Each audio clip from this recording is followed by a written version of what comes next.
그럼 지금부터 두 번째 세션 바로 이어가도록 하겠습니다. 두 번째 세션에선 혁신과 포용의 디지털 사회 전략이라는 큰 주제 아래 4개의 발제와 또 종합 토론이 준비되어 있습니다. 첫 번째 발제는 고려대학교 허준 교수님의 발표인데요. 허준 교수님께서는 국가 경쟁력 제고를 위한 초거대 인공지능 기술 활용 전략에 관한 연구를 주제로 발표를 해 주시겠습니다. 그럼 허준 교수님 앞으로 모시겠습니다. 여러분 큰 박수로 환영해 주십시오.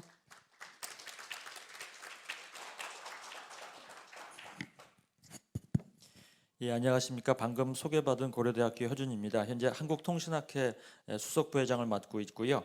저희가 한국통신학회에서 정보통신정책연구원의 요청 사항으로 위와 같은 주제로 연구를 진행했고 그 결과를 말씀을 드리겠습니다. 시간이 많지 않은 관계로 제가 기본적인 키워드 중심으로 말씀을 드리겠습니다. 먼저 앞서 모두에 설명드릴 것은 저희 통신학회는 사실은 정책이라든가 큰 그림을 보는 거에 익숙하지 않습니다. 그런데 이제 제가 3년 전부터 본 과제에 참여하게 됐고 올해는 연구 책임자로 참여하게 됐는데 이 키스티 과제를 통해서 그나마 우리 통신학회에서의 연구자들이 조금 더 정책적인 측면, 큰 그림을 볼 수 있는 기회를 좀 갖는 것 같아요. 그래서 그런 부분에 있어서는 굉장히 귀한 기회라고 생각을 합니다. 예. 먼저 저희 주제에 관련해서 초거대 인공지능이 지금은 잘 아시는 것처럼 이세돌 알파고 시대의 인공지능과 지금 LLM이라고 하는 인공지능은 버전이 달라진 새로운 형태의 발전된 인공지능입니다. 그래서 보통 LLM을 어떻게 정의하냐 하면 멀티모달, AI는 AI인데 텍스트, 이미지, 음성 등 다양한 멀티모달의 통합 처리가 가능한 기술이다. 그런데 앞에 서두를 보시면 인간의 인지 능력을 유사하거나 혹은 이를 초월하는 능력을 가진 그러한 데이터 처리 능력을 가진 인공지능으로 현재 발전해 가고 있는 것입니다. 맨 처음에 저희가 이 과제를 시작하면서 전 산업 생태계에 있어서 초거대 인공지능이 어떤 역할을 미칠 것이며 국가 경쟁력 제고를 위해서 어떤 노력이 필요한지를 부여받았습니다마는 전체 산업 분야를 저희가 다 감당하기에는 역부족이고요. 저희 통신학회에서 주로 다루고 있는 이동통신 분야, 그 다음에 이동통신이라고 하는 인프라가 앞으로 많이 파급되고 있는 스마트 팩토리, 자율주행, 스마트 헬스 등등과 같이 인프라 기반으로 파급하고 있는 ICT 기반을 중심으로 저희가 분석을 했고요. 그 다음에 특히 이제 저희 통신학회 내부에 관련 연구자가 있어서 최근 많이 부상되고 있는 양자 분야, 그 다음에 K국방의 국방 분야 등으로 좀 한정해서 저희가 본 연구 과제를 했습니다. 잘 아시는 것처럼 본 연구의 필요성은 초거대 인공지능 기술이 ICT 분야의 어떤 혁신과 자동화를 가능하게 하는가를 살펴보려고 했습니다. 잠깐 발표 전체의 이해를 돕기 위해서 말씀드리고자 하면 AI가 전 산업 분야에 혹은 모든 사회 곳곳에 지금 안 들어가는 곳이 없는데 저희 쪽 발표를 보시면 예를 들면 6G 이동통신은 그 자체로 또 다른 인프라입니다. AI가 방법론이듯이 무슨 말씀을 드리고자 하면 예를 들면 이동통신의 발전을 위한 AI가 있을 수 있고요. AI의 발전을 위한 이동통신이 있을 수 있는 거죠. 그래서 둘 다 반면에 국방이다 그러면 국방은 AI 기술이 적용되는 응용의 필드지 그것 자체가 AI를 위해서 활용될 수는 없는 것입니다. 그래서 양자도 비슷합니다. 양자도 마찬가지로 플랫폼적인 성격이기 때문에 양자를 발전시키기 위한 AI가 있고 AI를 발전시키기 위한 양자 컴퓨팅 등의 기술이 있어서 그런 양면적인 부분이 있다는 것을 먼저 말씀드립니다. 연구의 목표는 저희가 기본적인 국내외 동향을 분석하고 그 다음에 저희 나름대로의 정책과 향후 방향을 제시해 보려고 했습니다. 그래서 앞서 말씀드린 것처럼 ICT 분야에서의 활용 가능성, 전략, 그 다음에 특히 국방과 양자 분야에서 활용 가능성 등을 했습니다. 먼저 AI와 이동통신 부분의 연관성을 살펴보면 스마트 팩토리라든가 자율주행, 지금 자율주행이 굉장히 큰 이슈가 되고 있죠. 그다음 디지털 헬스케어 등의 다양한 산업군들은 대부분 공통점이 데이터를 수집하고 학습하고 저장하고 관리하고 추론해야 됩니다. 대표적으로 자율주행이 그렇죠. 차량에 들어있는 여러 가지 센서들이 데이터를 수집하고 과거의 센싱 데이터와 함께 비교해서 차가 어느 방향으로 가야 될지 혹은 어떤 시점에서 서야 될지를 판단해야 됩니다.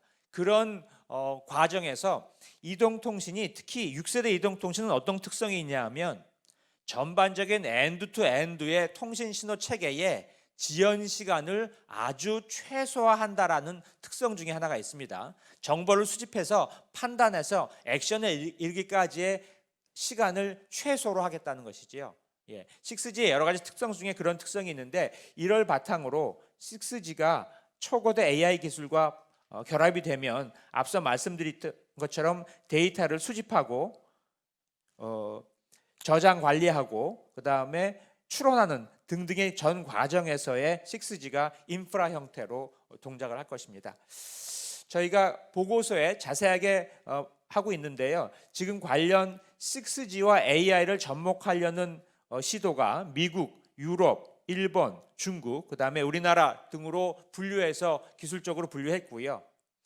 특히 미국은 현재 이동통신에 있어서의 하드웨어 장비 부분에 있어서 산업 기반이 없어서 미국은 새로운 산업으로 재편하고자 합니다. 미국이 주도할 수 있는, 그것이 바로 최근에 되고 있는, 혹시 들어보셨는지 모르겠습니다만은 오픈 랜, 그러니까 기존의 통신에 특화된 장비를 쓰지 않고 범용, 엔비디아와 같은 범용 장비를 써서 통신하겠다는 거죠. 그렇다면 기존에 잘하고 있는 EU, 중국, 한국의 통신 장비 사업자를 미국의 엔비디아나 구글과 같은 범용 사업자가 대체하게 됩니다. 그런 판을 지금 미국은 AI와 기존 산업체를 바탕으로 짜려고 하고 있습니다.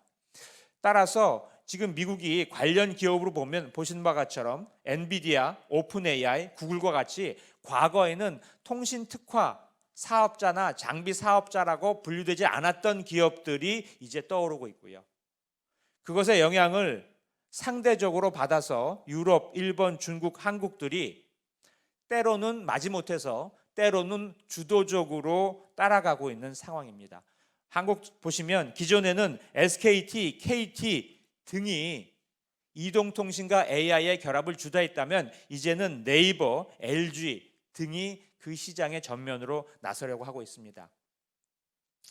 그런 통신과 AI의 결합에 있어서 기본적인 키워드는 시멘틱 통신, 트래픽 예측, 자원 할당, 슬라이싱 등등이 있을 텐데, 한 예로 그쪽 부분에 있어서 익숙하지 않을 테니까요. 시멘틱 통신이란 건 뭐냐 하면 앞으로는 내가 보내고 싶은 모든 방대한 정보를 다 보내지 않고 그 방대한 정보에 포함되어 있는 함축적인 의미, 키워드만 보내서 상대방에 있는 AI를 통해서 그 키워드를 통한 이 정보의 합성을 통해서 내가 보내고자 하는 그 많은 정보를 다 보내지 않겠다. 키워드 중심으로 보내서 상대방의 AI가 그것을 합성해서 전달하도록 하겠다라고 하는 부분이 시멘틱 통신입니다. 그런 기술 등으로 이제 발전해 가고 있습니다. 저희가 본 과제를 수행하면서 국내외 연구 동향이라든가 또는 연구의 발전 흐름은 쉽게 접근할 수 있습니다만은 그걸 바탕으로 정책적 제안은 사실 쉽지 않습니다. 저희가 원천적으로 생각했던 것은 각 분야에서의 원천 기술의 확보, 플랫폼 기술의 확보, 인력의 양성, 그다음과 보안, 윤리, 규제, 이렇게 네 가지 카테고리로 나누되 각각의 저희가 제시하고자 하는, 예를 들면 6G를 바탕으로 한 이동통신, 양자, 그 다음에 국방 분야에서 각각의 네 가지 카테고리별로 중요한 내용을 담고자 했습니다. 예를 들면 원천 기술이라 하면 각각의 분야별로 원천 기술이 다릅니다. 그런데 때로는 정부 문서나 정부의 정책을 보면 어떤 전문가에게 원천 기술을 묻느냐에 따라서 다른 답이 나옵니다. 반도체 CPU 설계 기술은 컴퓨터 전체 산업으로 보면 원천 기술입니다. 그래서 늘 우리가 칩 기본 설계 기술이 부족하다고 얘기를 하죠. 하지만 반도체 공정과 물성, 자연과학의 입장에서 보면 반도체 설계 기술은 원천 기술이 아닙니다. 응용 기술이지.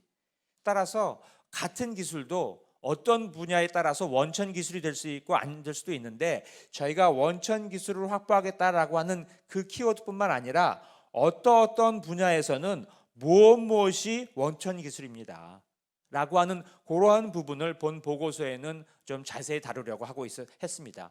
또한 최근 들어서 플랫폼을 기반으로 한 산업이 굉장히 발전되고 있는데, 플랫폼을 기반으로 한 산업도 각각의 어떤 플랫폼의 기술이 특히 필요한지 등등을 담으려고 노력했습니다.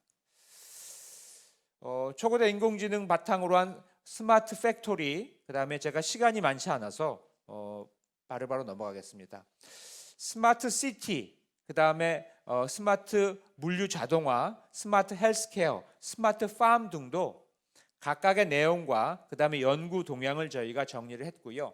앞서 말씀드린 것처럼 각각의 키워드와 산업별 발전 방향을 정리드렸고, 그 다음에 마찬가지로 이 영역에 제한돼서 각각의 원천 기술은 예를 들면 맞춤형 솔루션과 효율성, 자원 최적화 등이 여기서는 원천 기술이다라고 정의를 하고, 그 다음에 LLL 기반의 솔루션 플랫폼 기술, 그 다음에 다학제적인 연구센터와 클러스터 구축을 가능한 전문 인력이 필요하다 등등의 세부 사항으로 전개를 했습니다. 이 부분도 자율주행 시스템, 앞서 말씀드린 것처럼 대표적으로 인공지능이 사용될 자율주행 시스템이고, 현재 자율주행 시스템의 전 세계적인 연구 동향, 그 다음에 자율주행 시스템과 굉장히 유사한 것이 로봇입니다. 휴머노이드, 인간을 닮은 로봇 분야에서의 인공지능 기술을 같이 담았고요. 스마트 물류 산업, 교통, 항공, 방위 산업 등에 대해서 내용도 저희가 포함시켰습니다.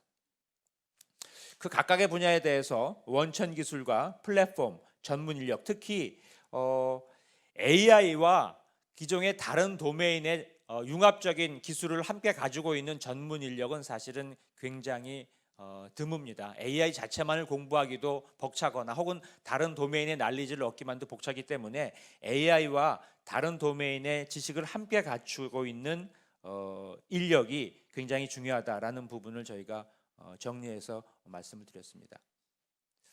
국방 부분은 최근에 이 유도무기 중심으로 한 저희 K국방이 상대적으로 산업적으로 커지고 있는데, 그런 부분을 AI의 바탕으로 한 산업으로 확장시키고자 하는 내부 움직임이 우리 국방 쪽에서 이미 있었고요. 그런 부분을 국방부가 지난 19일 국가과학기술자문회의 심의 의결을 거쳐 2023-2037 국방과학기술혁신 기본계획을 확정지었습니다. 이를 통해 인공지능과 WMD 대응 등 전략 제 자료에서 나오는지도 제가 깜짝 놀랐습니다.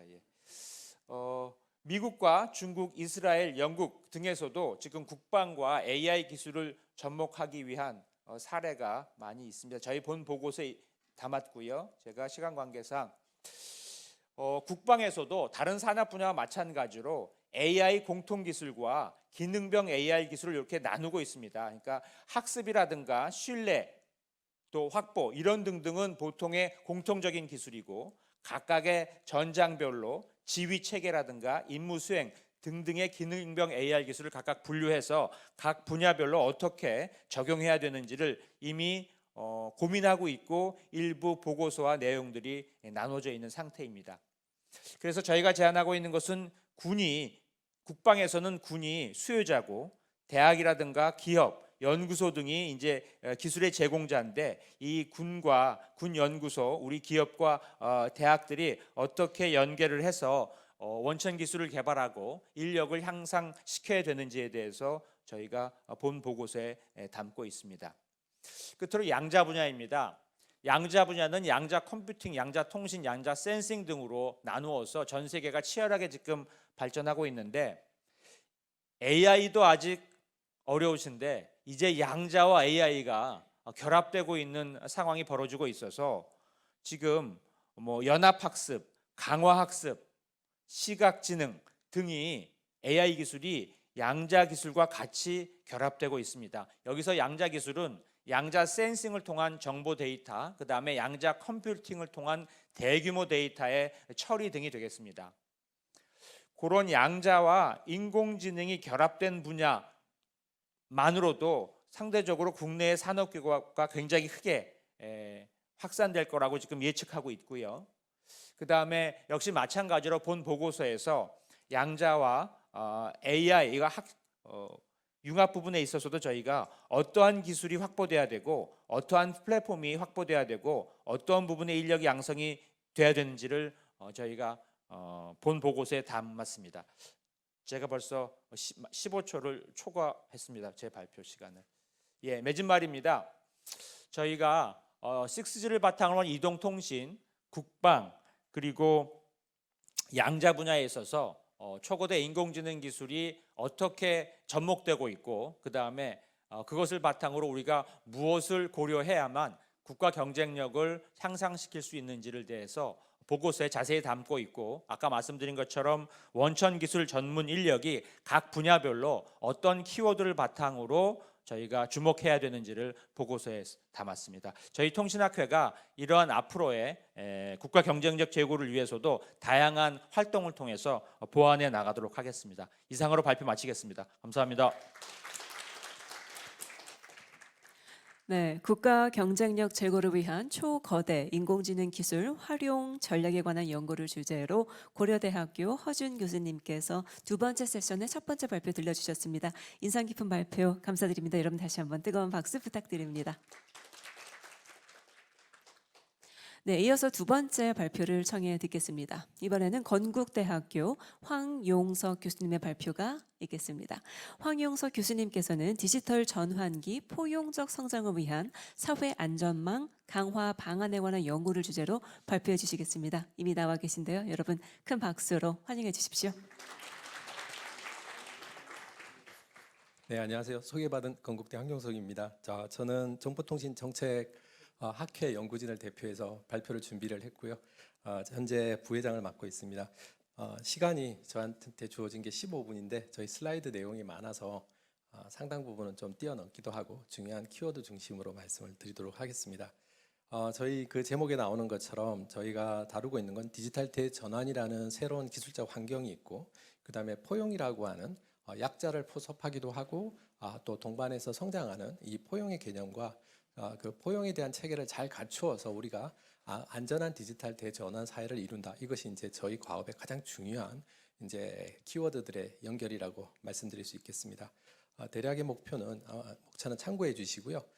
이미 문아람 박사님께서 굉장히 여러 아젠다들을 잘 정리해 주셔서 포용이 무엇인가 정도만 제가 부연 설명을 드리고 이제 저희 연구 설계를 짧게 설명드리겠습니다. 포용이라고 하는 것은 우리가 그동안 이제 격차라는 용어를 많이 써왔죠. 디지털 격차 이런 용어를 썼는데 통상적으로 이 격차라는 용어는 집단 간의 차이를 주목을 합니다. 그래서 한국에서는 이제 소외 집단이라든가 특히 이제 취약계층, 저소득층이라든가 고령자와 같은 취약계층과 일반인 집단 간의 차이를 어떻게 좁힐 건가에 초점을 맞추고요. 거기에 따라서 약간 선택적 복지의 개념에 가깝다라고 할 수 있습니다. 그러나 포용이라는 개념은 전반적으로 우리 모든 사회의 어떤 역량과 환경 수준을 평균을 같이 올리면서 떨어져 있는 소외 집단을 포착해서 우리가 이 정상 분포 안으로 이렇게 끌어안기 위한 그런 어떤 정책적 포섭의 과정이다라고 보시면 될 것 같습니다. 전 세계적으로 디지털 격차에서 포용으로 전환을 하고 있고 저희는 그런 이제 전반적인 정책 프레임워크의 변화와 더불어서 현재 AI 플랫폼 경제라는 이런 큰 두 가지 키워드 속에서 우리가 이 포용 정책을 어떤 식으로 설계하고 재현해야 되는가에 대한 논의들을 진행을 했습니다. 특히 이런 환경에 대한 진단과 더불어서 결국은 이것은 이제 불평등에 대한 문제를 해결하기 위한 정책적 수단으로서 포용 정책이 쓰이기 때문에 디지털 약자들을 새롭게 정의하는 그런 노력과 법과 제도에 대한 대응적 노력들을 저희가 제시하고자 했습니다. 앞부분에 이 부분도 앞부분 발표에서 상당 부분 중복이 돼서 제가 좀 넘어가고 시간을 조금 절약하도록 하겠습니다. 그리고 다른 학회에서 노동 부분에 대한 발표가 따로 있어서 이 부분은 제가 조금 피해서 말씀드리도록 하겠습니다. 전통적으로 우리가 이제 디지털 격차와 관련된 논의는 접근, 역량, 활용이라고 하는 세 가지 큰 차원에서 논의가 되어 왔습니다. 접근이라는 것은 결국은 네트워크나 디바이스에 대한 일종의 사용 가능한가 이런 이제 물리적인 접근을 의미를 하고요. 그 다음에 이제 이용자의 어떤 사용할 수 있는 역량 수준들을 높이고 그 다음에 그것으로 인해서 사용으로 인해서 나타나는 여러 가지 결과물들이 있습니다. 예를 들어서 애플리케이션을 이용을 해서 시간을 줄이고 경제적 효용을 추구하고 일자리를 넣는 이런 이제 사회적 결과에 대한 논의들이 있는데 지금 현재 이제 이 디지털 격차 논의들은 대부분 3레벨에 해당되는 일종의 오프라인의 결과 격차를 중심으로 논의가 되고 있습니다. 따라서 이 초네트워크 사회 안에서 아주 고도화된 이런 정보 엘리트와 사회적으로 이 일종의 배제될 수 있는 집단 간에 있어의 격차가 점점 심화되고 있고 특히 우리가 이제 디지털의 어떤 성숙 과정 속에서 나타나는 연령적인 그런 생애 주기적 격차들도 같이 나타나고 있습니다. 그래서 세계적으로 이런 이제 증거 기반적인 자료를 기반해서 결과적으로는 이 포용이라는 것은 사회 경제적인 우리의 경제적 원동 힘을 에너지를 이렇게 만들어내고 생산적 복지를 이루고자 하는 그런 전제가 깔려 있기 때문에 거기에 따른 다양한 연구들이 진행되고 있습니다. 그리고 특히 데이터 시대에 있어서 이런 그 플랫폼 사업자들이 갖고 있는 특히 글로벌 플랫폼 사업자들이 갖고 있는 아주 데이터에 대한 독점적 거래 지위들이 존재하고 대다수 유용자들이 이런 어떤 데이터를 공급하는 대신에 서비스에 대한 혜택을 누리는 데이터 용역의 어떤 새로운 구조들이 만들어지면서 점점 이제 이런 힘의 불균형들이 나타날 것으로 저희는 봤습니다. 그래서 이를 위해서 이제 해외 디지털 포용 정책을 한번 전반적으로 리뷰를 했고요. 몇 가지만 소개를 드리면 대표적으로 유럽 집행위원회가 2021년에 디지털 권리 원칙에 대한 선언문을 발표를 했고 이 원칙의 선언문이 2022년에 최종적으로 이제 합의가 됐는데요. 이게 이제 우리 정부의 디지털 권리 장전에 중요한 이제 어떤 토대가 되기도 했습니다. 이후에 이 원칙 선언은 결국은 디지털에 대한 접근과 활용이라고 하는 것이 기본권적 관점에서 우리가 접근해야 된다. 그리고 이 원칙을 기반으로 해서 지금 유럽연합이 하고 있는 대부분의 디지털 패키지 법안들이 있죠. 이 법안들이 이 각각의 원칙과 다 연결이 돼 있습니다. 그리고 이런 강한 규제적인 법안 플러스에서 일종의 정책 이니셔티브들이 있는데 이 각각의 정책 이니셔티브도 연동이 되어 있습니다. 그래서 유럽연합의 이런 디지털 권리와 관련된 일반 원칙은 유럽연합이 지금 설계하고 있는 아주 중요한 정책의 목표를 담고 있고 거기에 연동해서 법과 정책 이니셔티브가 다 연결되어 있는 그런 이제 위계적 구조를 갖고 있다라고 말씀드릴 수 있습니다.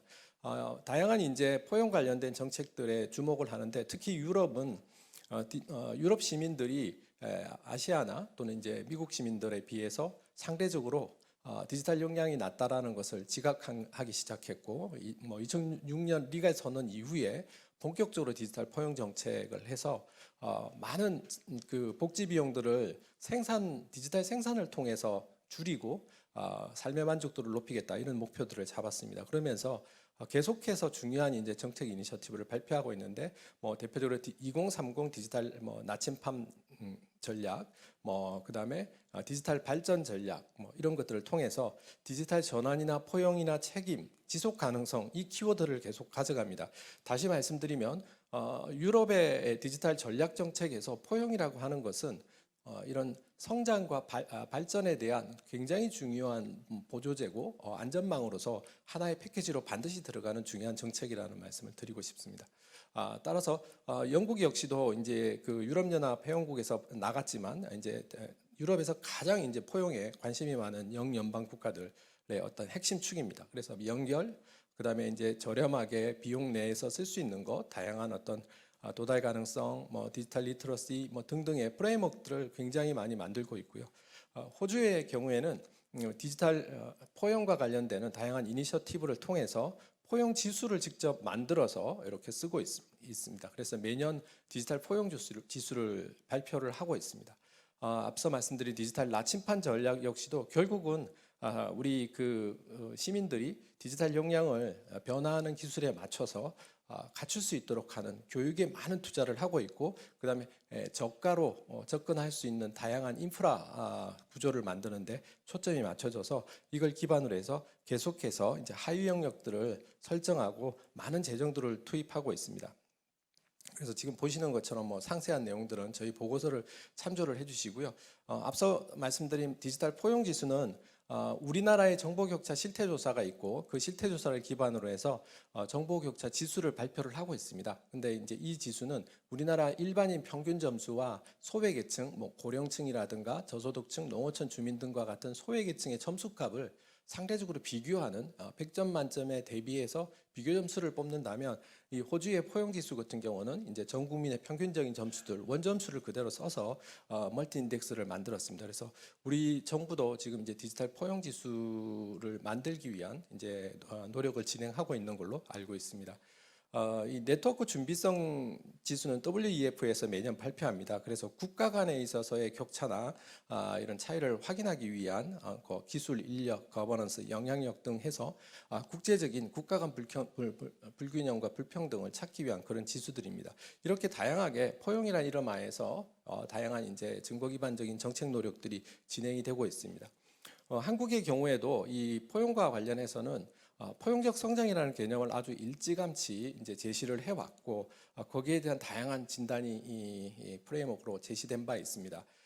특히 우리 정부가 이제 이 권리장전을 유럽연합과 이어서 한국적인 권리장전을 발표했고, 이것은 이제 어떻게 보면 유럽연합 이후에 국가적 차원에서 아주 기본권적인 그런 원칙들을 정책 프레임워크 제시를 한 두 번째 사례가 아닌가 싶습니다. 그러면서 이 지금 제시되고 있는 자유 권리나 공정한 접근과 기회균 등 안전하고 신뢰한 사회, 자율적과 창의 기반의 혁신, 그다음에 후생 이런 이제 프레임워크를 제시를 했고, 지금 현재 디지털 포용 사회 구현을 위한 다양한 추진 과제들을 지금 슬라이드에 보시는 것처럼 진행 중입니다. 저희가 이제 이런 이제 정책 과제들을 전반적으로 리뷰를 했고요. 우리나라 같은 경우는 이제 1989년에 전산망 보급 확장에 대한 이용 촉진에 대한 법률로부터 시작해서 정보화 촉진 기본법, 그다음에 2001년에 정보격차 해소에 관한 법률 등 세계에서 이 정보격차와 관련해서는 최초의 법률과 실태조사, 국가공인 인덱스를 만든 이제 국가 중에 하나입니다. 그러나 이제 2009년 이후에 이제 이 지능정보화 기본법이 국가정보화 기본법이 만들어지면서 정보격차 해소 정책의 법률이 없어집니다. 그러면서 하나의 조항으로 기본법 안에 편입이 되는데, 왜냐하면은 이제 그 당시에는 이제 초고속 인터넷과 같은 이런 네트워크에 대한 접근성이 굉장히 중요했기 때문에 별로 중요하지 않은 이제 문제가 해결됐다라고 판단을 했습니다. 그러나 이제 이것이 이제 다시 지능정보화 기본법으로 바뀐 이후에도 이런 격차나 포용과 관련된 조항들은 별도 조항적 수준으로 남아 있었는데, 이런 것들이 지금 전 세계적인 이제 국제적으로 디지털 포용 정책의 중요성을 고려할 때 우리가 독립법이 필요하다라는 논의가 되어 있고, 지금 국회에 디지털 포용법 이 지금 상정돼 있어서 올해 통과될 수도 있고 내년에 통과될 수도 있을 것 같습니다. 그래서 과학기술정보통신부에서 디지털 포용법과 관련된 이제 많은 노력을 하고 계신데요. 이런 특별법 체계가 굉장히 중요하다라는 말씀을 드리면서 저희는 이제 이런 전반적인 환경에서 디지털 포용과 관련되는 30인의 전문가에 대한 심층 인터뷰를 진행을 했습니다. 그래서 이 심층 인터뷰 결과에서 보면 전반적으로 이 그래프에서 보시는 것처럼 우리가 이 포용 정책이 왜 중요하고 특히 AI 기술에 의해서 우리의 불평등이 더 커질 거라는 높은 우려들을 확인할 수 있었고요. 그리고 정책의 어떤 시행성과 중요성 관점에서 볼 때 특히 취약계층에 대한 여러 가지 지원 정책과 포용과 관련되는 계속된 증거 기반적인 우리가 탐지들이 필요하다라는 것 등의 이제 시급성에 대한 인식들을 확인할 수 있었습니다. 특히 저희는 이제 AI 기술의 성장 곡선 관점에서 지금 현재는 약간의 도입 단계지만 아주 빠른 시간 안에 거의 한 3년 안에 우리는 사실상 성숙과 포화 단계로 넘어갈 거다라는 전문가들의 인식이 있었고 거기에 따라서 불평등의 크기, 파란색인 이 불평등의 크기도 커질 거다라는 인식들이 있었습니다. 그리고 플랫폼은 이미 상당 부분 이제 성숙 단계에 있고 좀 있으면 이제 곧 3년 후에 포화 단계로 넘어갈 걸로 봤고요. 거꾸로 이제 플랫폼 같은 경우는 그에 따른 격차라든가 불평등은 좀 줄어들지 않을까라는 전망들이 있었습니다. 그래서 이것과 관련해서도 리터러시 등의 중요성들을 이제 언급을 하고 있습니다. 결론적으로 말씀드리면 저희는 이제 전반적으로 이런 디지털 포용 정책의 중요성과 해외 사례를 탐지를 했고 거기에 따라서 국내 법 제도를 검토를 했습니다. 그래서 법 제도적 측면에서는 포용법 제정이 굉장히 중요하다. 그래서 특별법 체계를 통해서 보다 탄탄한 이제 포용 정책이 추진되어야 된다라는데 인식을 같이 했고요. 사회적으로 다양한 안전망, 그다음에 특히 새로운 소외 계층을 우리가 발굴을 해서 거기에 맞는 맞춤형 정책들을 추진을 해야 되고 이전에 좀 정보격차 실태조사와 같은 인구학적으로 거대한 그룹을 그냥 디파인하는 그런 개념을 좀 뛰어넘어야 된다라는 의견을 드립니다. 그리고 노동과 관련해서도 뭐 다른 학회에서도 발표를 하시겠지만 특히 이 디지털 기술에 맞는 맞춤형 재교육, 그다음에 AI와 인간 노동의 어떤 조화의 수준에 따르는 그런 이제 교육 서비스가 제공되어야 된다는 것이고요. 그다음에 경제 측면에서도 특히 데이터에 대한 접근성을 어떻게 해결할 것인가, 그다음에 AI에 대한 데이터에 대한 개인의 활용 역량을 높이는 것, 그리고 교육 분야에서는 이미 우리 그 정부에서 이제 교과 과정에 디지털 문해력을 핵심 역량으로 설정을 하면서 다양한 교과서 개편을 지금 진행 중인데 특히 AI나 데이터에 대한 능력을 중요시해야 된다라는 것을 말씀드립니다. 그러면서 이 뒷부분에는 우리 그 내용들을 요약을 하고 있는데요. 특히 저희가 계속 강조드리는 게 우리가 끊임없이 데이터를 기반으로 해서 정책적인 환경들을 진단을 해야 되기 때문에 포용 수준에 대한 해외와 같은 이런 다양한 진단 도구들을 만들어내고 이 데이터를 산출하고 뿐만 아니라 이제 AI 리터러시 역량과 같은 프레임워크를 만들어야 되는데 AI 기술의 활용이라는 것은 아주 고도로 전문화된 집단부터 생활 편익을 위한 집단까지 굉장히 다양하게 이 프레임워크들이 적용될 수 있기 때문에 맞춤형 프레임워크를 우리가 만들자라는 말씀을 드립니다. 그리고 최종적으로는 우리 그 기본 원칙에 있는 자유인권연대라는 이 세 가지 핵심 원칙에 맞춰서 저희 연구진 선생님들과 같이 개인적 차원과 기업 국가적 차원에 따라서 각각의 저희가 세부 지표를 이렇게 제시를 했습니다. 그래서 이런 것들을 통해서 새로운 이제 법 제도적 논의를 뿐만 아니라 정책적 프레임워크를 저희가 제시해서 후속적인 논의를 위한 그런 이제 자료들을 제시했다고 말씀드리겠습니다. 예, 이상으로 시간을 딱 맞췄습니다. 이상으로 제 발표 마치겠습니다. 감사합니다. 네, 디지털 전환기 포용적 성장을 위한 사회 안전망 강화 방안에 관한 연구를 주제로 건국대학교 황용석 교수님께서 두 번째 세션의 두 번째 발표 들려주셨습니다. 정말 흥미로운 콘텐츠가 가득했는데요. 여러분 다시 한번 큰 박수 부탁드립니다. 감사합니다.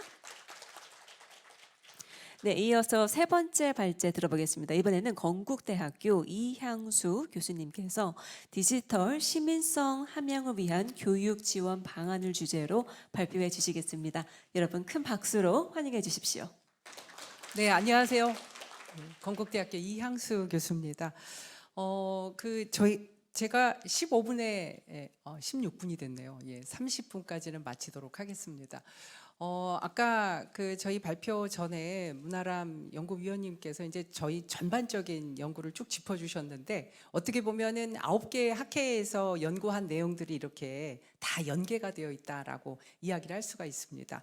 앞서서 AI에 대한 그 연구들, 그 다음에 또 그 포용에 대한 말씀을 하셨는데. 저희 사실은 이 디지털 시민성 함양 교육 지원 방안에 관한 연구는 어떻게 보면은 그 디지털 심화 사회에서 우리 일반 시민들이 어떻게 살아야 되는지, 그리고 정부는 그것들에 대해서 어떤 정책을 우리가 지원을 해줘야 되는지에 대한 행정학적인 접근이라고 할 수가 있습니다. 그래서 제가 좀 간략하게 저희 연구 내용을 소개를 해드리도록 하겠습니다.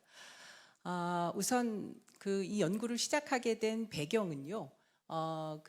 다양한 디지털 기술 그리고 디지털 심화에 우리가 어떻게 이 일반 시민들이 이러한 사회에서 어떻게 잘 살아낼 수 있는가. 그래서 필요한 역량은 뭔지, 그다음에 디지털 시민성이나 디지털 그 접근권 혹은 디지털 권리라고 하는 것들은 무엇인지 그런 것들에 대한 것들을 조금 그 이론적으로 살펴보고 그 다음에 어떻게 하면 디지털 시민성을 함양할 수 있는 그런 교육 지원 체계를 정부에서 마련할 것인가, 그러한 것들에 대한 그 이 연구 필요성을 가지고 저희가 출발을 했습니다.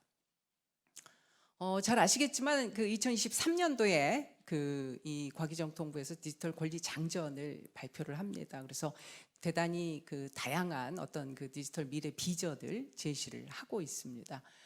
뭐 잘 아시겠습니다만 사실은 그 이 디지털 권리 장전에서 여러 가지 그 디지털 심화 시대를 대비하는 그런 여러 가지 그 이 비전이라든지 목표라든지 뭐 이런 것들을 제시하고 있고요.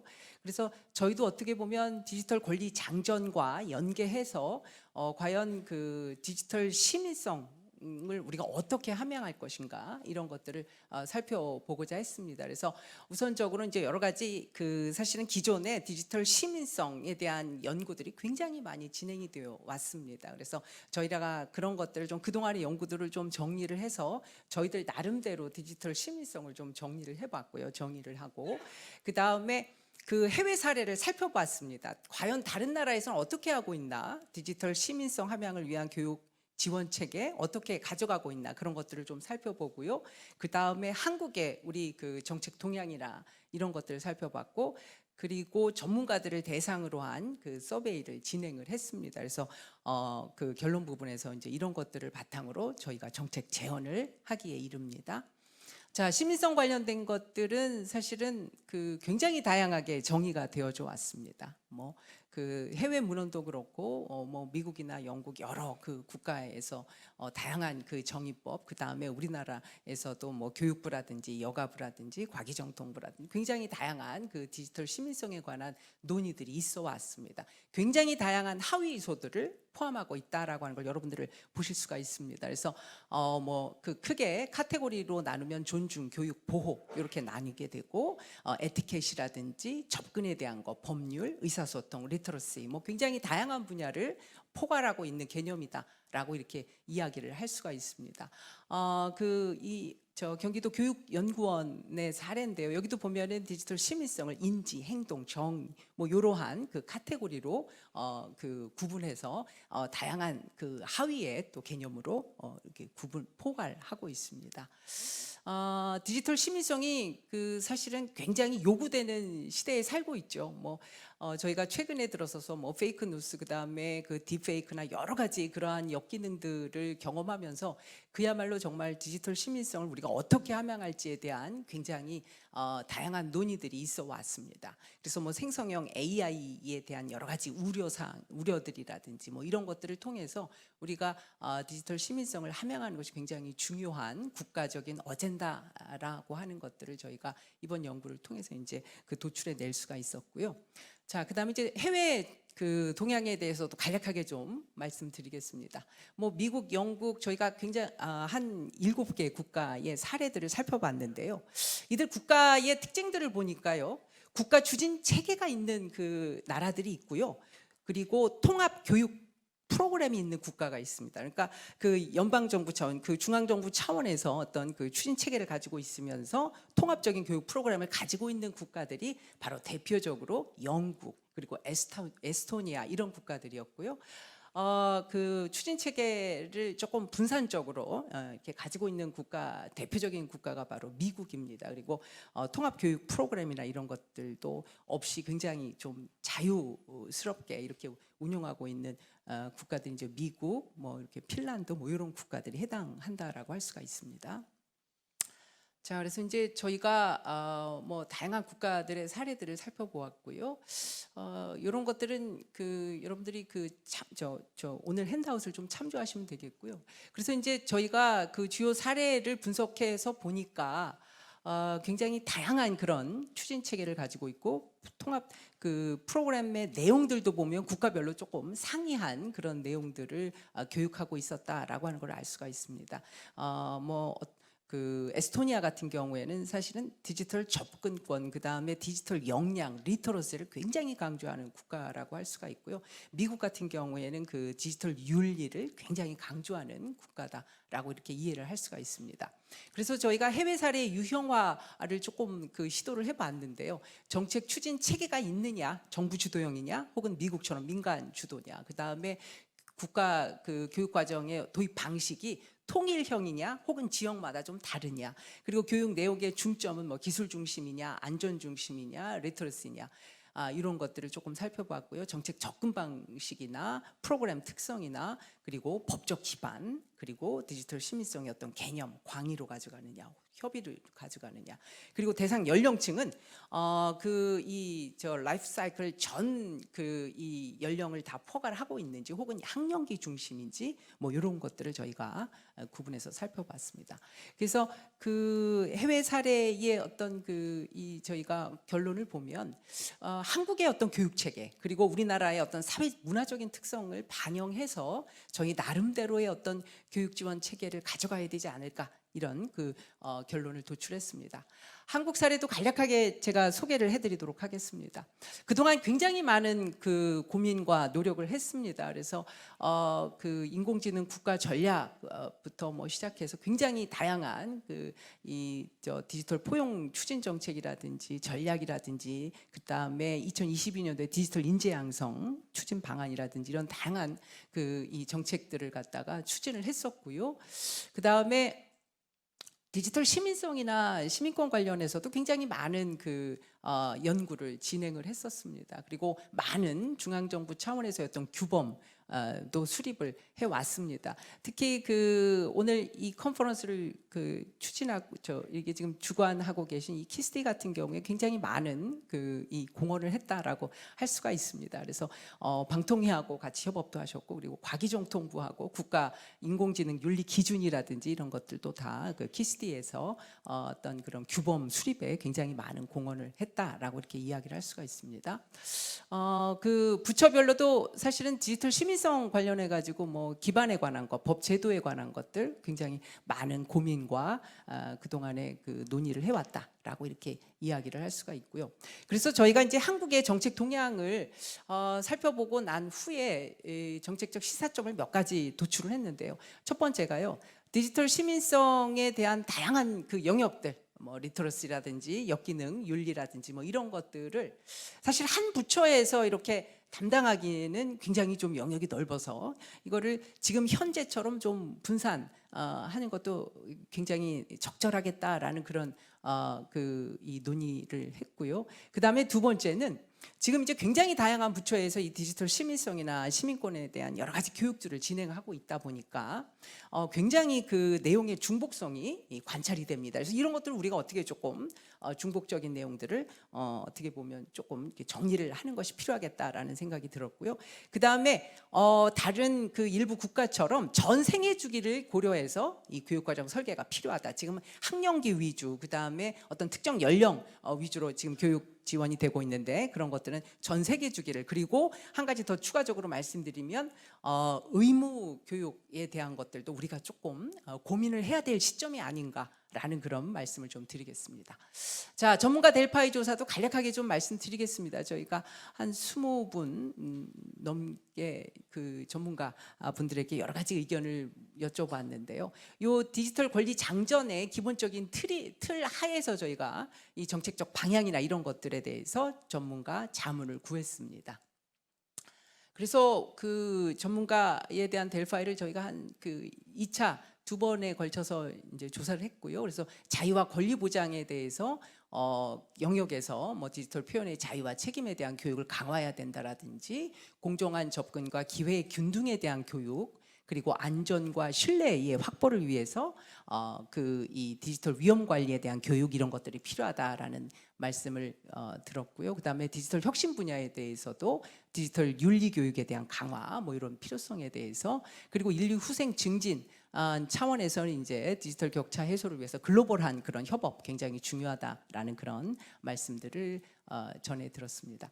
결론적으로 이제 저희가 조금 정리를 해서 보고를 드리겠습니다.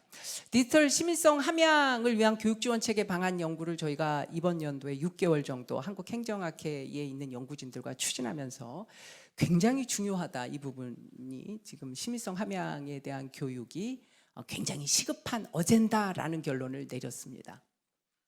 그리고 한국형 디지털 시민성 그 교육 지원 체계 혹은 추진 체계가 굉장히 필요하다라는 그런 결론도 도출할 수가 있었습니다. 그래서 저희가 앞서서 그 해외 사례나 여러 가지 한국의 그동안의 현황 이런 것들을 좀 정리해서 한국형의 디지털 시민성 추진 체계를 마련하는 것이 굉장히 그 지금 시급한 과제가 아닌가, 이런 말씀을 좀 드리고 싶고요.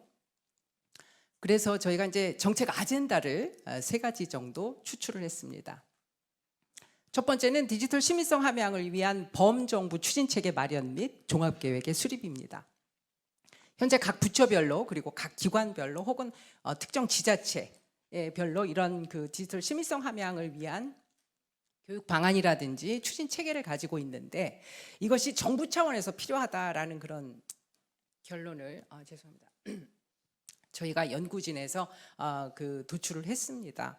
그러니까 미국처럼 이제 분산형으로 갈 건가, 아니면 영국이나 에스토니아처럼 중앙 정부에서 그런 키를 잡고 우리가 디지털 시민성 혹은 교육 지원 체계를 통일적으로 가져갈 것인가라는 고민을 해야 될 시점인 것 같은데, 저희는 저희 연구진에서는 이것을 국가적인 차원에서 좀 가져갈 필요가 있겠다. 그래서 과기정통부와 같은 그런 부처에서 이런 것들을 조금 추진할 필요가 있다라는 그런 결론을 도출을 했고요. 그래서 다양한 그 세부 계획, 세부 추진 그 항목들도 저희가 도출을 했습니다. 그래서 디지털 시민성 사업이나 정책 통합을 위한 추진 체계 마련, 그리고 종합 계획, 그리고 이 디지털 시민성 관련해서 지금 국민 공감대 형성이 굉장히 중요한 과제다라고 하는 것을 많은 전문가분들께서 말씀을 하셨습니다. 그래서 이런 부분들이 첫 번째 아젠다에 포함해서 저희가 살펴보았고요. 두 번째는 사실은 디지털 시민성에 굉장히 다양한 영역들이 있는데, 저희가 최근에 그 디지털 여러 가지 역기능적인 경험들을 하고 나서 저희가 내린 결론 중에 하나가, 여러 영역이 있지만 시민성에 그 중에서 아주 중요한 것이 바로 디지털 윤리가 아니냐, 이런 그 결론을 도출했습니다. 그래서 특히 그 공동 번영 사회 구성원으로서 디지털 윤리 그리고 책임성을 제고할 수 있는 방안을 우리가 좀 추진할 필요가 있겠다라는 그런 말씀을 좀 드리고 싶습니다. 그래서 디지털 윤리 교육을 강화할 필요가 있고, 그리고 책임성 확보를 위해서 AI와 관련된 어떤 그런 법적인 제도적인 그런 마련이 좀 필요하고, 사이버 보안 법률이라든지 이런 것들에 대한 강화, 그리고 디지털 윤리를 조금 확보하기 위해서 국제 규범이라든지 이런 것들, 다른 국가들하고의 어떤 협력 강화, 이런 것들 굉장히 중요한 그 세부 어젠다로 저희가 도출했습니다. 세 번째는 국가표준 디지털 시민성 교육과정 마련 및 운영 활성화입니다. 아까 제가 말씀드렸지만 지금 굉장히 다양한 부처 그리고 굉장히 다양한 기관에서 디지털 시민성 함양을 위한 교육들을 추진을 하고 있는데, 그것들이 굉장히 파편화되고 아주 분산적이고 내용도 아주 다양합니다.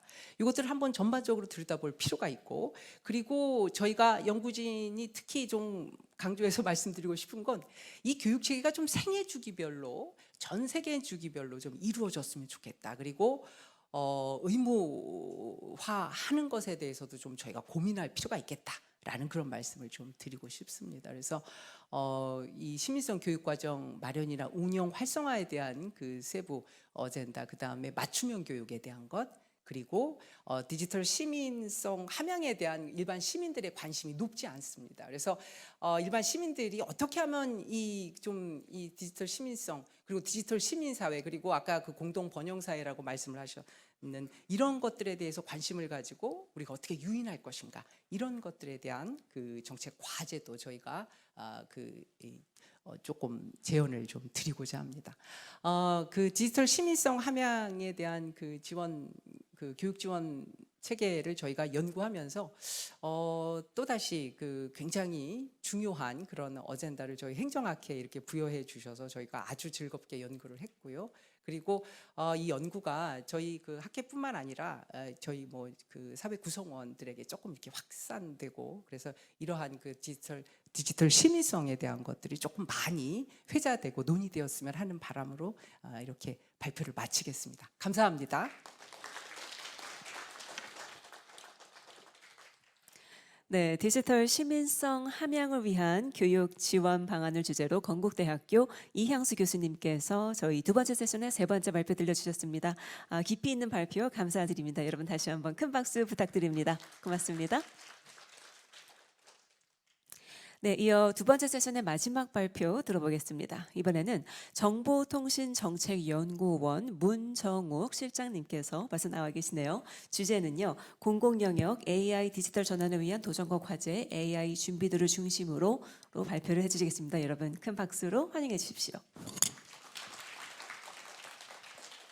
네, 안녕하십니까. 정보통신정책연구원 문정욱입니다. 오늘 저는 공공영역 AI 디지털 전환을 위한 도전과 과제라는 주제로 지난 1년간 연구했던 연구 결과를 간략히 설명을 좀 드리도록 하겠습니다. 앞서 발표에서도 나와 있었지만 저희가 올해 메가트렌드 연구를 다시 시작한 지 이제 4년 차에 접어들고 있었습니다. 2030 메가트렌드도 도출을 했고요. 또 대전한 미래 시나리오도 도출을 했습니다. 디지털 공동번영 사회, 저희가 이제 지향해야 할 이런 사회가 되겠고요. 그리고 이제 디지털 대전환을 위한 10대 정책 과제라든가 공동번영 사회 아젠다, 그리고 가장 최근에 연구했던 그 7대 미래 전략 이런 것들도 도출을 했는데, 제가 여기 장표에서 조금 하이라이트하고 있는 것들은 그 중에서도 특히 공공영역, 공공행정, 정부 영역 관련된 내용들을 조금 박스를 처리해서 이렇게 보여드리는 겁니다. 정부 효율성 제고를 하기 위한 자동화된 의사결정 시스템 도입이라든가, 그리고 데이터 중심 정책 결정, 그리고 정부, 인간 AI 협업 시스템, 그리고 더 나아가서는 공공영역의 그런 변화 대응 탄력성을 제고하기 위한 그런 노력이 많이 필요하다. 이런 부분들이 다 포함이 되겠고요. 제가 그 4년 동안 연구를 하면서 특히 공공행정 영역에 대해서 연구를 좀 집중적으로 참여를 해서 했는데요. 학회 그리고 또 키스디 내부 연구해서 다양한 연구들이 있었습니다. 특히 그 중에서 공공 영역에 관련된 이제 연구 중에서 이제 주요 키워드들을 한번 도출을 한번 해봤습니다. 화면상 왼쪽에 보이는 것들이 있고 또 화면상 오른쪽에 보이는 것들이 있는데요. 제가 색깔로 약간 구분을 했는데, 디지털 플랫폼 정부, 데이터 기반의 정책 결정, 그리고 인간 AI 협업 기반 지능 정부, 약간 화면상의 왼쪽에 보이는 것들은 약간 중립적이라든가 아니면 좀 가치 지향적, 약간 긍정적 이런 것들로 좀 카테고리가 묶여질 수 있을 것 같고요. 오른쪽에 있는 것들은 공공 영역의 디지털 전환에 따라서 이렇게 발생하게 되는 그런 역기능, 부작용, 의사결정의 불투명성이라든가 감시 사회, 책임 소재의 불명확성, 이런 주요 키워드들이 되겠습니다. 제가 지금 보고 있는 부분들이 공공영역 디지털 전환이다 보니까요. 공공영역 디지털 전환에는 AI뿐만이 아니라 IoT, 블록체인 여러 가지 핵심 기술들이 활용이 될 겁니다. 근데 오늘 제가 우리 연구진이 연구했던 내용들은 AI에 조금 더 포커싱을 둬서 하다 보니까 AI 도입과 활용 측면을 한번 살펴봤는데요. 이것은 이제 스프리에서 연구했던 결과를 제가 다시 한번 재구성하면서 이렇게 표로 한번 만들어봤습니다. 스프리에서 지난 10년간 조달청 정보를 활용했습니다. 입찰 정보, 계약 정보들을 활용을 해가지고요. 그 공공기관의 AI 도입 현황이라든가 활용 용도 이런 것들을 정리한 내용입니다. 전체적으로 살펴봤을 때 저희도 지자체, 여기 광역입니다. 광역 같은 경우에는 이제 전체 17개 광역에서 다 AI를 도입한 것으로 보여지고요. 국가기관, 중앙부처 같은 경우에는 거의 85.7% 정도가 도입한 것으로 보입니다. 또 활용 용도 측면에서 봤을 때는 이건 이제 기관의 특성에 따라서 조금 달라져서 보이는데요. 중앙정부기관 같은 경우에는 대민 서비스 측면보다는 그 내부행정 효율화 이런 부분에 좀 더 집중되어 있는 것 같고, 그리고 지방자치단체 같은 경우에는 이제 대민 서비스, 공공 서비스에 좀 더 포커싱이 나와 있는 것으로 보여집니다. 도입 계약 건수도 2015년 107건에서 922건으로 7배 정도 상승한 걸로 보이고, 도입 계약 금액도 거의 10배 정도 이렇게 증대한 것으로 보여집니다.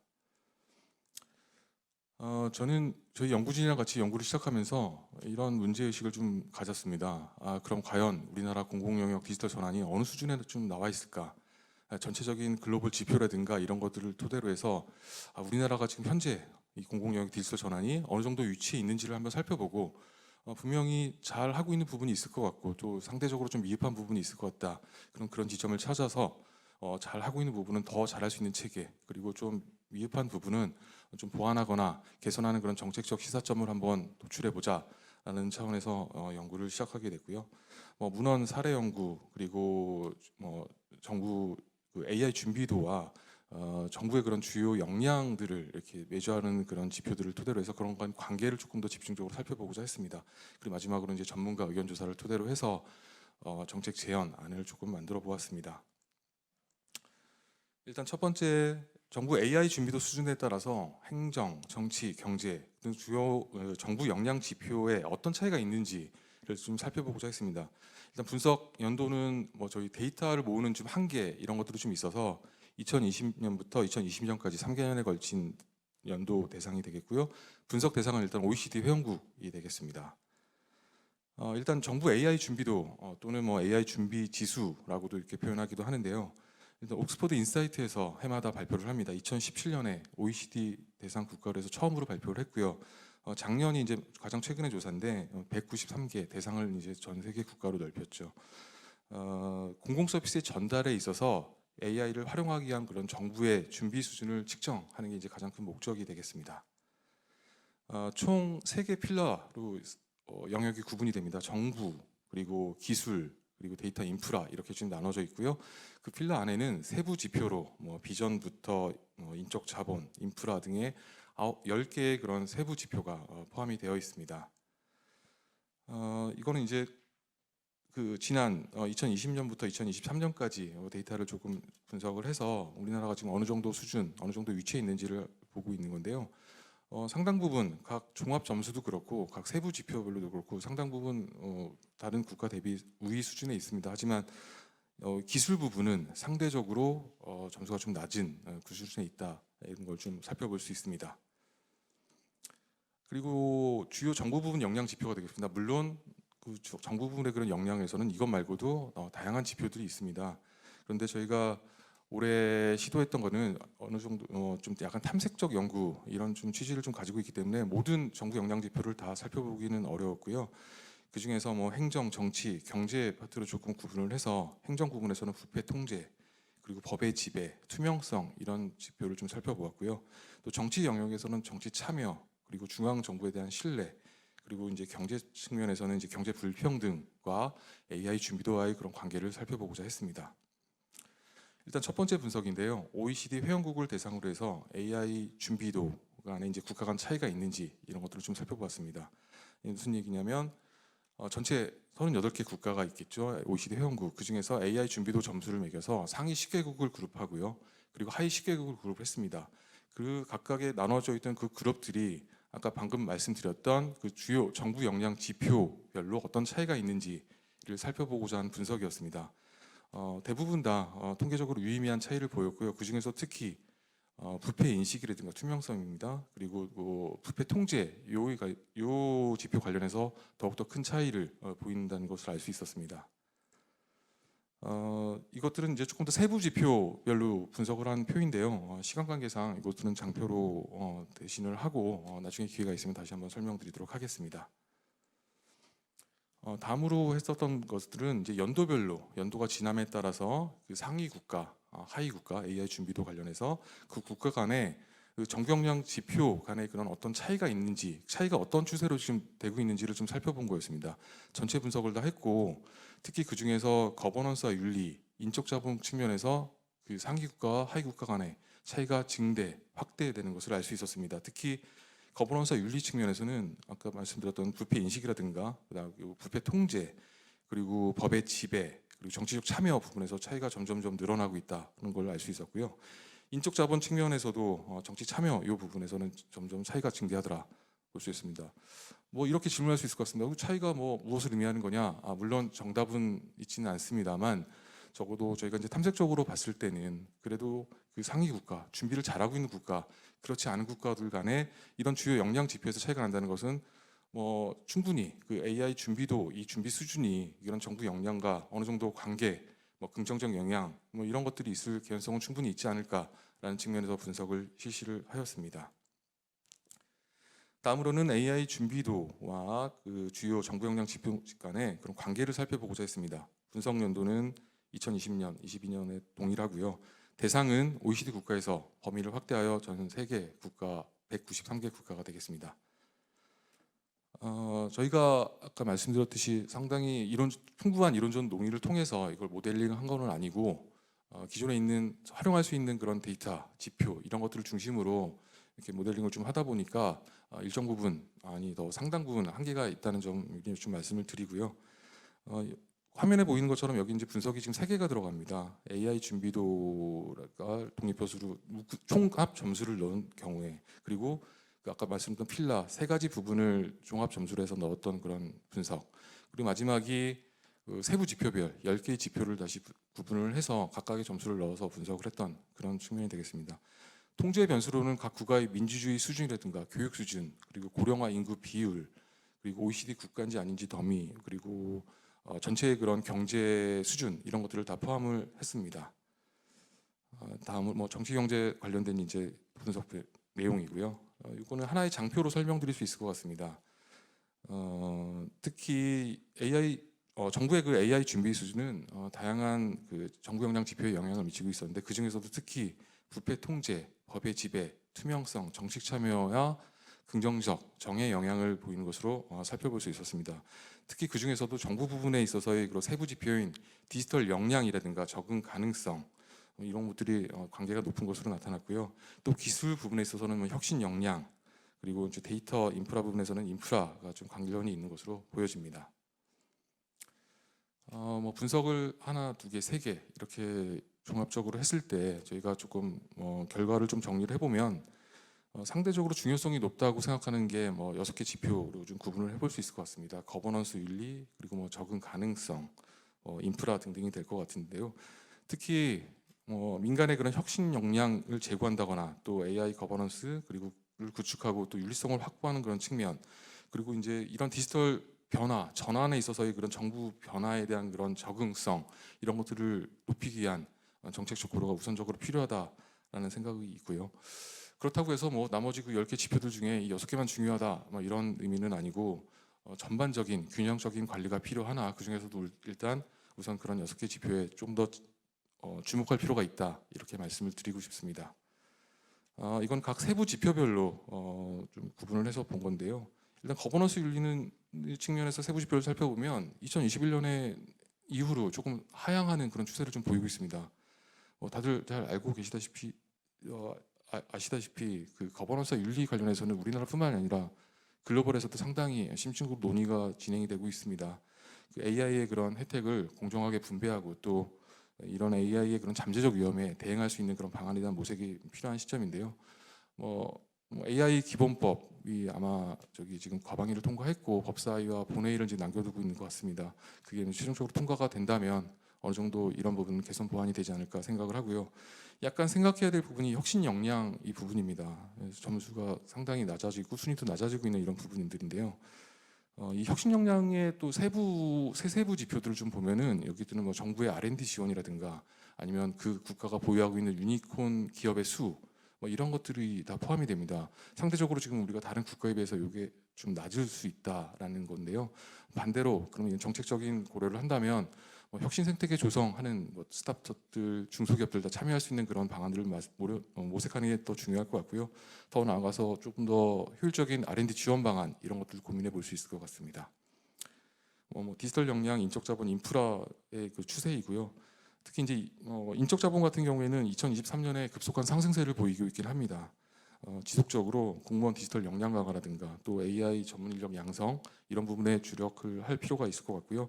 그럼에도 불구하고 여전히 남는 우수 인재 해외 유출이라든가 그리고 중소기업 인재 부족 이런 문제를 어떻게 개선할 것인가에 대한 고민도 필요할 것으로 보여집니다.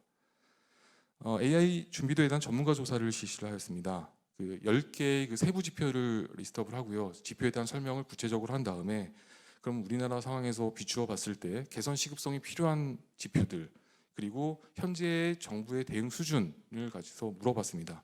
그래서 나와 있는 게 화면상에 오른쪽에 되어 있는 그 모형이 그래프가 되겠는데요. 가장 주목해야 될 게 그 사사부면이 되겠습니다. 제가 색깔로 표시를 했는데 우선적 고려가 필요한 정책 영역이라고 봅니다. 특히 거기서 전문가들은 데이터 활용성, 혁신 역량, 인적 자본, 데이터 대표성 측면에서 개선이 시급하다. 그렇지만 정부의 수준은 지금 상대적으로 낮다. 이렇게 평가를 하고 있습니다. 그 네모로 다시 한 번 더 박스를 해놓은 것들은 거기에다가 더 플러스해서 중요성까지도 이제 평가를 한 거니까요. 자료를 보시면서 참고해 주시면 감사하겠습니다. 마지막입니다. 제가 공공영역 디지털 전환의 가속화하고 명과 암이라고 표시를 좀 했는데요. 우리나라 많은 중앙부처 또 지자체에서도 AI 기반의 행정 시스템 아니면 뭐 대민 서비스 시스템 이런 것들을 도입해서 개발을 하고 있는 중입니다. 뭐 AI 인지 개발 플랫폼이라든가 인파 관리 지원 시스템 등을 만들어서 이미 지금 운영을 하고 있고요. 또 지자체 단에서는 뭐 경상북도에서의 책경부 뭐 이 대형 언어 모델을 이용해서 이렇게 응답을 해주는 그런 서비스가 되겠습니다. 그렇지만 또 어두운 부분도 있긴 합니다. 우리나라 사례는 아니지만 아마 유명한 사례라서 많이 알고 계실 것 같습니다. 코로나가 한창 창궐하던 2022년이나요? 영국에서 그 시험 대체 수단으로 알고리즘을 도입했습니다. 점수를 산정하는데. 근데 이 결과를 봤더니 특정 집단, 특정 계층의 학생들에게 좀 유리한 점수를 산출하게 되는 결과가 도출됐어요. 그래서 결국 이 시스템은 폐지하게 됐고요. 안면인식 기술 관련해서는 여전히 논쟁적입니다. 경찰에서 활용하고 있는 부분들, 또 미국 같은 경우에는 이제 주정부 단에서 이것들을 금지하게 하거나 하는 그런 논의들이 지금 진행되고 있고요. 뭐 인권 침해라든가 그다음에 개인 프라이버시 침해 이런 문제들이 계속 지속적으로 제기되고 있는 상황입니다. 네덜란드 복지수당 사기 탐지 시스템인데요. AI를 활용해서 실질적으로 정확하게 그 복지수당을 지급하려고 취지 너무 좋게 도입이 됐으나 개인정보 침해 문제 그리고 이 결과도 사회적 취약자라든가 아니면 이민 뭐 그룹 이런 분들에게 불이익한 그런 결과를 도출하게 된 결과가 나왔어요. 최종적으로 법원에서 운영 중지 판결을 했고 그에 따라서 지금 현재는 운영이 중단되어 있는 그런 상황입니다. 마지막 페이지입니다. 남겨진 질문과 과제들. 저희가 그 4년여 동안 공공행정, 정부 영역 그 메가트렌드 연구를 진행하면서 저희가 과제로 풀지는 못했지만 뭐 향후 과제라든가 아니면 후속 연구로 좀 풀어야 될 그런 몇 가지 질문들을 좀 저희 연구진과 고민을 하면서 정리를 좀 해봤는데요. 공공영역 디지털 전환에 따른 그런 대대적 변화 대응 이것들을 조금 더 세분화해서 갈 필요가 있겠다. 조직 인사 재무 그리고 혁신, 지방 행정 이런 단어도 더 내려갈 필요가 있겠다 생각을 하고요. 또 중앙부처나 지자체도 광역 기초가 나눠질 것 같고요. 또 공공기관의 특성을 좀 고려한 그런 디지털 전환이 필요할 것 같고 중요한 얘기입니다. 아까도 수용성 얘기가 많이 나왔는데 특히 공공영역 디지털 전환에서 가장 중요한 것은 공무원들의 디지털 전환에 대한 수용성이라고 봅니다. 그래서 이것들을 높이는 노력은 어떻게 할 수 있을 것인지 그리고 또 윤리적으로 또 책임감 있게 신뢰할 수 있게 이 AI 데이터를 활용하게 하는 책무성은 어떻게 담보할 수 있을 것인지 그리고 공공영역 디지털 전환이 AI만 공공영역의 업무에 도입했다고 해서 끝나는 것은 아니라고 생각을 합니다. 이것들이 정부 혁신으로 아니면 정부 생산성 증대로 더 나아가서 국민의 그런 편의성, 민주성 이런 것들까지 연계가 돼야 된다고 생각을 하기 때문에 그런 것을 연결할 수 있는 그런 메커니즘, 체계는 어떻게 또 만들 수 있을 것인지에 대한 고민이 필요할 것 같고요. AI 데이터 활용의 그런 긍정 효과가 분명히 있을 것 같은데 그걸 위한 극대화하기 위한 노력들 그리고 부정 영향을 완화하기 위한 그런 노력들도 필요할 거라고 생각을 합니다. 마지막 남겨진 과제는 공공 영역의 그 성공적인 디지털 전환을 위해서 제가 뭐 기술적, 조직적, 사회적, 정책적 측면으로 좀 구분해서 몇 가지 제안을 드렸는데요. 시간이 좀 많이 초과한 것 같아서 이거는 장표로 대신하고 이상 발표를 마치도록 하겠습니다. 예, 그럼 경청해 주셔서 감사합니다.